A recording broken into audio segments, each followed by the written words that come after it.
pada kesempatan yang baik ini, saya ingin menyampaikan beberapa hal terkait dengan apa yang dilakukan juga oleh kita di Dukcapil. Bapak Ibu sahabat Dukcapil, bahwa arahan Bapak Dirjen selalu sangat jelas karena kita target kinerjanya juga sangat jelas dan kita mengharuskan Bapak Ibu Kadis Dukcapil untuk fokus memberikan pelayanan administrasi kependudukan kepada masyarakat. Dan istilah yang sangat terkenal adalah pelayanan yang membahagiakan masyarakat. Ini adalah tagline kita, yaitu pelayanan yang membahagiakan masyarakat. Tentu saja Bapak Ibu Kadis Dukcapil seluruh Indonesia ini terus-menerus memperbaiki kualitas pelayanannya.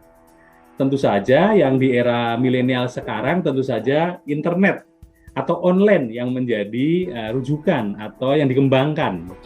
Karena dengan online atau internet ini memberikan kemudahan dan kecepatan serta keakuratan dalam memberikan layanan kepada penduduk yang membutuhkan. Dan kami di Dirjen Dukcapil, Pak Dirjen Dukcapil selalu menyampaikan bahwa Kadis Dukcapil beserta jajaran itu harus memberikan solusi. Jadi fokusnya memberikan solusi.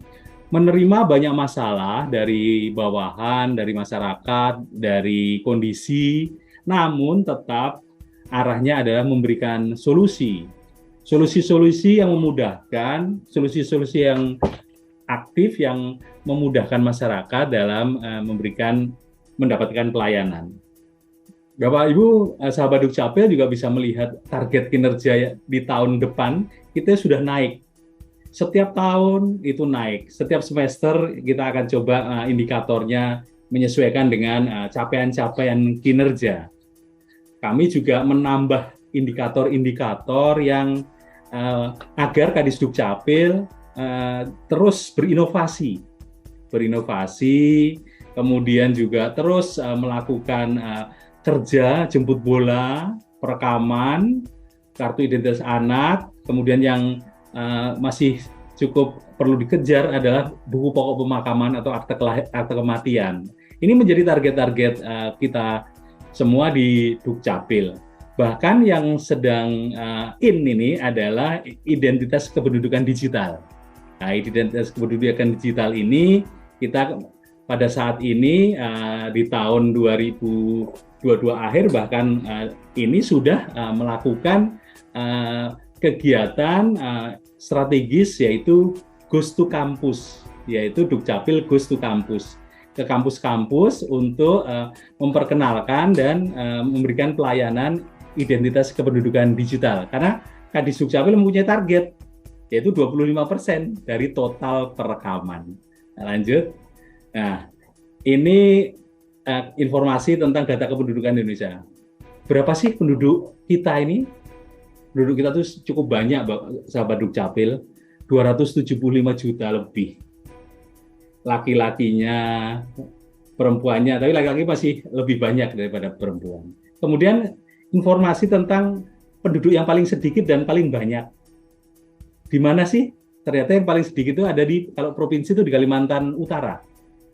Nah, kalau kabupaten itu di Supiori, yaitu di Papua. Nah, penduduk yang paling banyak di mana? Provinsi. Ternyata di Jawa Barat. Kemudian paling banyak di kabupaten kita di mana? Ternyata yang menyumbang di Jawa Barat itu Kabupaten Bogor, maaf. Kabupaten Bogor.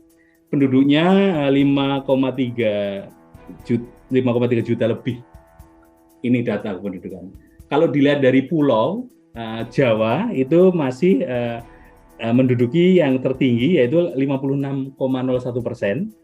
Nah, kalau Sumatera itu 21,67%. Kemudian yang ketiga itu mana? Sulawesi.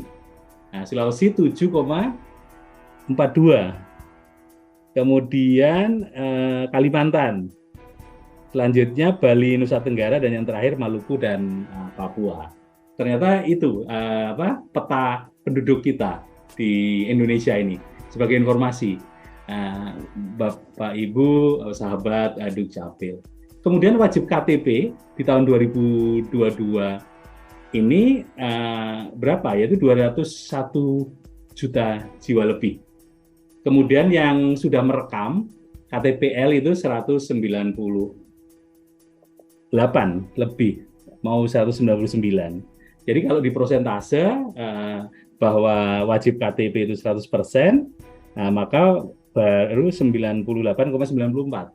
Dan kami memberikan target nasional itu 99,4 untuk 2023. Jadi Bapak Ibu Kadis Dukcapil terus bekerja keras untuk mencapai target nasional. Bahkan kami mendorong Bapak Ibu Kadis Dukcapil dan jajaran itu punya ekspektasi target sendiri yang bisa lebih dari target nasional.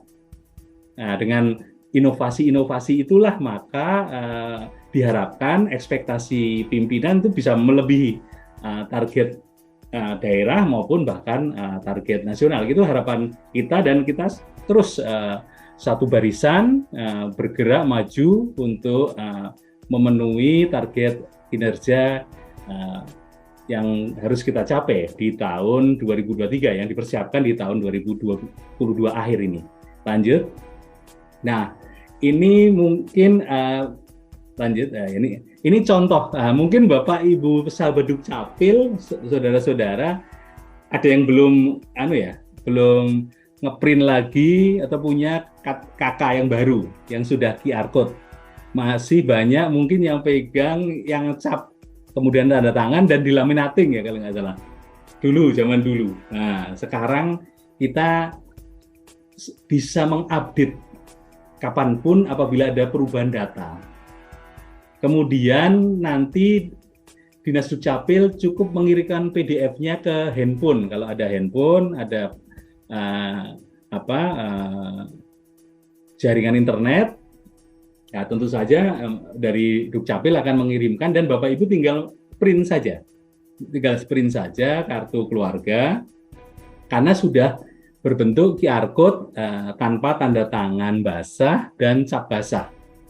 Ini yang sudah kita lakukan sampai dengan hari ini. Lanjut, ini contoh juga nih yang KK, kemudian akte. Ya.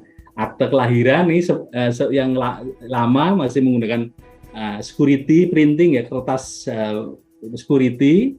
Kemudian juga akte kawin yang sebelumnya dan sesudahnya. Kemudian ini adalah akte kematian sebelum dan saat ini. Jadi semua dengan kertas putih A4 80 gram. Ini yang kita dorong untuk milenial sahabat Dukcapil memahami bentuk-bentuk dokumen kependudukan yang saat ini kita berikan kepada masyarakat penduduk Indonesia.